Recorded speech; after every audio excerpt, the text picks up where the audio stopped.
Somewhere northeast of Scottsdale, there is a house that was worth about $800,000 on a Tuesday and almost nothing by that Friday.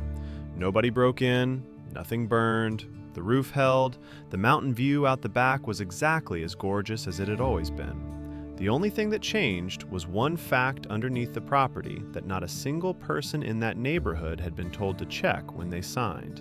And when that one fact turned, it took the value of the whole street down with it in a matter of days.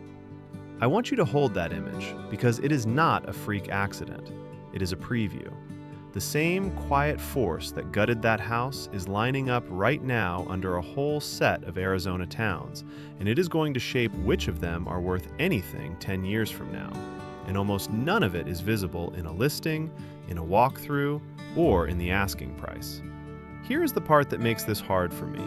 A few of the towns I am about to name are places I personally recommended on this channel just a few weeks ago, and I still understand exactly why people fall in love with them. I'm going to sit in that discomfort and be honest with you anyway, because when the subject is where somebody spends the last big money of their life, getting it half right is not good enough.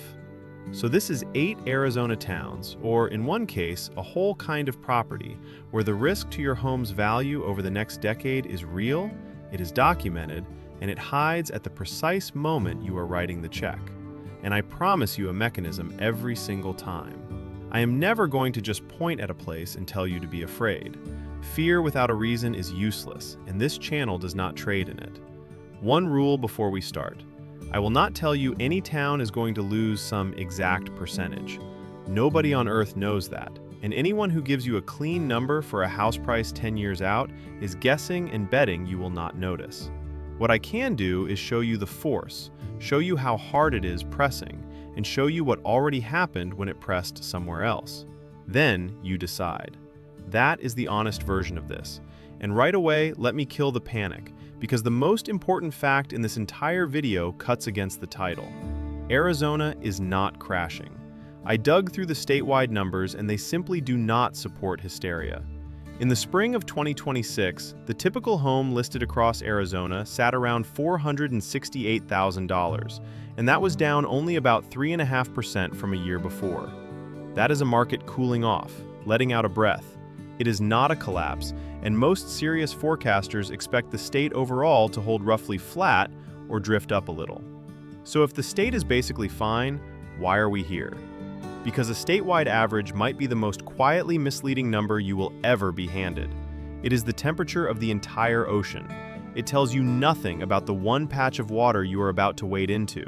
Under that smooth, calm 3.5%, there are towns that will hold their value just fine, and there are towns where one specific, nameable thing is prying them loose from the average and pulling them down alone. The average swallows them whole. That is the whole trick. And that is what we are going to undo. The towns everyone frets about are the loud, obvious ones. The towns that should actually worry you look perfect from the road, perfect in the photos, and carry their problems somewhere nobody thinks to look. Under the ground, inside the insurance file, and in the question of who will even be allowed to buy the place from you in 15 years. So let us go dig them up. And I am starting with that house near Scottsdale, because it is the cleanest proof that everything else in this video is real. It did not almost happen. It happened to real people with real money right next to a major city. Number 8. Rio Verde Foothills. This is that house. This is the neighborhood, and I am putting it first on purpose, not last, because it is not the scariest place on this list. It is the reason the rest of the list is possible. Rio Verde Foothills sits in the desert northeast of Scottsdale. Custom homes, 1-acre lots, big mountain views, a median price that ran around $825,000. On paper, one of the most desirable corners of the state. The dream, basically. And here was the detail buried under the dream. A lot of those homes had never been connected to any real water system at all. Water arrived by truck.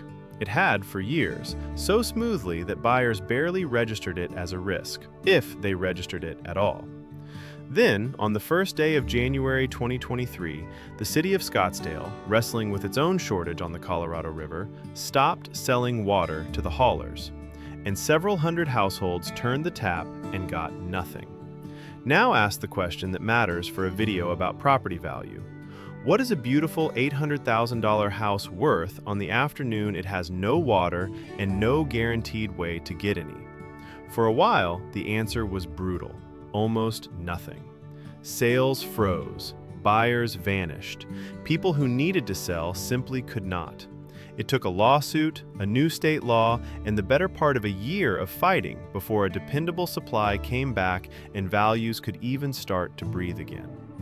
I am not putting Rio Verde first because I think the tap is about to run dry there again tomorrow. A fix is in place. I am putting it first because it is the cleanest example in modern Arizona history of an invisible problem erasing real, enormous value overnight, in an expensive neighborhood, beside a big city, among people wealthy enough to hire lawyers and shout about it. Every other entry on this list is a slower, quieter version of this exact story. Rio Verde is simply what it looks like when the thing you could not see finally shows up at the door. Keep that in your chest as we go, because the next 6 are all versions of this that have not fully arrived yet.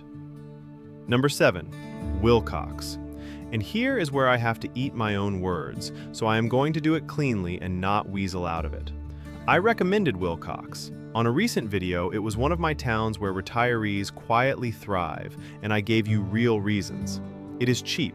It sits above 4,000 feet, so the summers are actually livable. It has Arizona's genuine wine country running down the main street. Every word of that was true when I said it, and every word is still true today. Here is what I did not lean on hard enough. Willcox sits on a groundwater basin that, for most of its life, nobody regulated in any serious way. Big agricultural operations moved in and pumped and pumped and pumped because they were allowed to, and the water table has been sliding down for decades. And in 2025, satellite data made the consequence impossible to look away from. The ground in the Willcox Basin is sinking by as much as 6 inches a year. That is the fastest rate of sinking anywhere in the state. Since the 1950s, parts of it have dropped by as much as 12 feet. The land is literally caving as the water is pulled out from under it, tearing long cracks across roads and fields and drying up people's wells. Now walk that forward 10 years for a homeowner. Your well is chasing a water table that keeps falling, which is a real and rising cost. The ground itself can move under a foundation.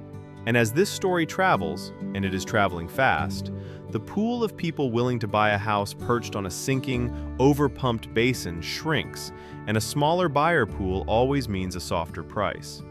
The state finally named the basin a management area in 2024, which may slow the pumping. It does not lift the land back up. That compaction is permanent. So was I wrong to like Willcox? For the right buyer, today, paying cash, with clear eyes, I still get the appeal. But the honest job is to weigh the thing that decides everything, and the first time around I did not give the water enough weight. The water is what separates that cheap, pretty house from a slow, quiet trap. Number 6, Payson. I put Payson near the very top of the towns I loved. 90 minutes from Phoenix, 5,000 feet, tucked into the largest ponderosa pine forest on the planet. Summers in the 80s, while the valley cooks at 110. It is a wonderful place, and I would still tell you to go see it with your own eyes. But the thing that makes Payson beautiful is a forest. And a forest, in a climate that keeps getting hotter and drier, burns. That has quietly stopped being a distant worry and turned into a line item on a bill. And here is the mechanism, and notice that it has almost nothing to do with your house actually catching fire. It is the insurance. Across Arizona, home insurance premiums climbed roughly 48% between 2021 and 2024. In 2024 alone, the average Arizona premium jumped more than 11%, the 4th biggest increase in the entire country. And remember, that is the statewide average, which is dragged down by safe suburban Phoenix. Up in the high fire zones, the wildland-urban interface, the places exactly like Payson and the rim towns, it is far worse. Premiums there have been rising 12 to 18% a year. Wildfire deductibles have leapt to $5,000 and even $10,000. and some individual homeowners have watched their premium double in a single year. Then it gets one notch worse than price. Insurers are not just charging more up there, they are walking away. Carriers are refusing to renew policies and pulling out of high-risk zip codes entirely. The state got alarmed enough to launch a formal investigation and force insurers to hand over their data so somebody could measure how bad it is really getting. Now tie it to value, because this is the piece people skip. A house that is expensive to insure is worth less. A house that is becoming impossible to insure is worth a lot less, because you generally cannot get a mortgage on a home you cannot insure. And if a buyer cannot get a mortgage, your buyer pool collapses down to people paying cash. Fewer buyers, softer price. The fire never has to reach your street. The insurance model reaching your zip code is enough to do the damage. Payson is still beautiful, but when I recommended it, I talked about the climate, and I badly underweighted the bill that climate is now writing. The pines are the reason to come, and the reason the insurance is heading the wrong way. And both of those things are true at the exact same time. Number 5, Prescott and the rim towns. Pine, Strawberry, that whole stretch of high country. This is the same engine as Payson, and I am giving it its own number because it covers a huge band of Arizona that people move to for precisely the reason that is now the problem. These towns live up in the trees. That is why people love them, and I have sung the praises of that elevation and that forest more than once. Cooler, greener, 4 real seasons, a break from the desert glare. And every last one of those towns sits inside the wildland-urban interface, which means the same insurance vice squeezing Payson is closing on all of them. Around Prescott in particular, homeowners in the heavy fuel zones near Granite Mountain and out along the Williamson Valley corridor are living this right now. Premiums surging, carriers writing fewer new policies or none at all in the worst pockets, buyers scrambling to lock in coverage before they can even reach the closing table. And here is the quiet trap folded inside it. When you buy one of these homes, the insurance mess is the seller's problem, not yet yours. You discover what it truly costs after you already own the place, at that first renewal notice. And the version of this that eats your property value is not this year's premium at all. It is what that premium looks like a decade from now, and what it does to the next person's ability to buy the house from you at any price. I am not telling you to run from the high country. I would live in that pine forest myself. I am telling you the insurance file is now every bit as important as the inspection report. And when I sent people up there before, I was not saying that nearly loud enough. Quick thing before we keep going. If this is landing for you, the like button genuinely pushes it toward the people it is meant for, which is anyone about to sign something they cannot easily undo. That is the only reason I bring it up. Number 4, Maricopa. Not Maricopa County, the city of Maricopa, south of the Phoenix Metro. And this one earns its place for a completely different kind of risk. Not water, not fire, access. Maricopa is one of the fastest growing communities in the state. Affordable newer homes, big yards, young families, a real pride in a place that clawed its way back after the 2008 crash hammered it. When somebody asks me about affordable value near Phoenix, Maricopa honestly comes up for good reasons. But the whole city runs, in practical terms, on essentially one road to the metro, State Route 347. Almost everyone who needs to reach Phoenix for work, for the airport, for a specialist, funnels onto it. And between July of 2017 and June of 2022, that single road logged 967 crashes. When there is a serious wreck on it, the town does not get slow traffic, the town gets cut off. So why is that a 10-year value risk and not just a daily headache? Because a community's home values are capped by how much people want to live there, and fragile access is a hard ceiling on wanting. As long as Maricopa keeps growing while that one road stays a choke point, every buyer eventually learns about the commute, and the commute quietly caps what they will pay. The value does not crash, it gets a lid bolted on it. It struggles to climb the way a place with real connections climbs. And in a cooling market, the towns with a built-in weakness are the first to stall and the last to bounce back. There are road projects in the works, and if they truly fix the bottleneck, this eases. But a lot of that work is not expected to actually land for years, and until it does, Maricopa's ceiling sits lower than its price tag lets on. Number 3. Apache Junction. Apache Junction sprawls along the eastern edge of the metro under the Superstition Mountains, and it makes this list because it takes two of our mechanisms at once. First, the fire and insurance story. People assume wildfire is strictly a northern Arizona, high country thing.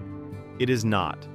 The desert-wildland interface around the Superstitions is genuine fire country, and the same insurance pressure crushing the pine towns reaches down here too.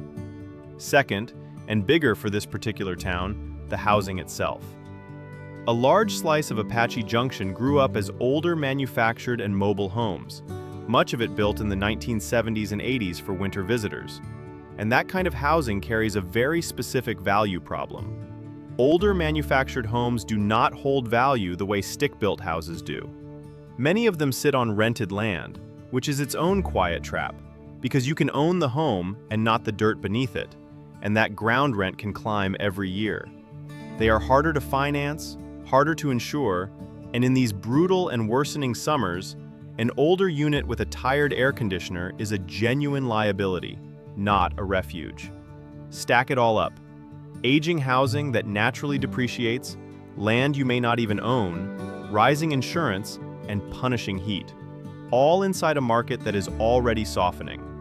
That is a value profile that can quietly slide downhill while the glossy statewide average holds perfectly flat. Apache Junction has one of the most jaw-dropping settings in the entire state, and for the right buyer with the right specific property, it absolutely works. But as a place to park the last big money of your life and expect it to hold, you have to look extremely hard at exactly what you are buying and exactly what it is sitting on. Number 2, Sun City and Sun City West. I want to tread carefully here because this is the single most successful retirement idea in American history, and I am not calling it a bad place to live. Hundreds of thousands of people have genuinely loved their lives here. The risk on this one is not to your happiness at all. It is aimed squarely at your resale value, and it is the one entry on this entire list where the decline is not a forecast. It is already sitting in the numbers right now. Here is the mechanism, and the cruel part is that it is built into the very thing that makes Sun City work. Sun City is age restricted. At least one person in the household has to be 55 or older, and that is the whole point. It is why it is peaceful, why the golf and the clubs run the way they do, why there are no school taxes on the property. But think about what that same rule does to you on the day you go to sell. Your buyer cannot be everybody. Your buyer has to be a retiree who specifically wants an age-restricted community. You are selling into a narrow, specialized pool in a valley that now offers dozens of newer age-restricted competitors with better kitchens and modern layouts. And the housing stock in the original sections is now 60 years old, built between 1960 and 1978. Original electrical, original plumbing, floor plans from a time when nobody was thinking about walk-in showers or wide doorways or turning a wheelchair around in a bathroom. To compete with the shiny new community down the road, a lot of these homes need real money poured into them first. Now here is the fact that turns all of this from theory into something you can actually see. Look at Sun City West. In the spring of 2026, the median sale price there was down about 6.5% from a year earlier. Down 6.5% in a state whose overall market was down only 3.5%. It is falling nearly twice as fast as Arizona as a whole. And over in Sun City proper, homes are sitting on the market around 75 days before they sell. That is the clearest, already happening signal on this entire list. The age-restricted segment is the first slice of the Arizona market to soften because it carries the narrowest buyer pool and the oldest housing, and the data is showing it in real time this year. If you are moving to Sun City for the life, for the golf and the clubs and the genuine community, and you are not counting on the house as an investment, then go and enjoy every minute of it. But if part of your plan is that this home holds its value and passes something on to your kids, stare hard at that 6.5% first, because it is not a prediction I am making. It already happened. And number 1, the Wildcat parcel on the dirt road, anywhere in rural Arizona. I am ending on this instead of one more named town on purpose, because this is the one that can hurt you the most, and it does not have a name. It is a type of property, and it is for sale all over this state as we speak. Here is what it actually is. Out across rural Arizona, beyond the regulated management areas, there is a specific kind of land deal. A big parcel gets split into 5 lots, because splitting it into 6 would trigger county review and a lot of hard questions about water. Then each of those 5 gets split again, and again. And what grows out of that, one quiet split at a time, is something that looks exactly like a neighborhood, with houses and mailboxes and neighbors, but that no one ever reviewed as a neighborhood. Nobody was ever forced to prove the water underneath it could support all those homes. That is precisely what Rio Verde Foothills was. The very first house in this video, the one worth $800,000 on Tuesday and nothing by Friday, sat in exactly this kind of arrangement. And more of them are forming right now, in unregulated basins, some of them the same overpumped, sinking ground we just watched swallow Willcox. The value risk here is the purest distillation of everything in this video. No assured water supply. Maybe a well chasing a table that keeps dropping. Maybe ground that is compacting under the foundation. Rising insurance if there is any fire exposure at all. And not one word of it disclosed because there is no line on the form that requires it. The listing says beautiful custom home on acreage with mountain views, and every one of those words is true, and none of the actual risk appears anywhere on the page. So how do you protect yourself? Because that is the whole practical point of this. Before you buy any rural Arizona property, you ask 5 questions, and you ask them in writing. 1. Is this inside an active management area? Yes or no? 2. What basin am I in, and what has the water table done here over the last 20 years? 3.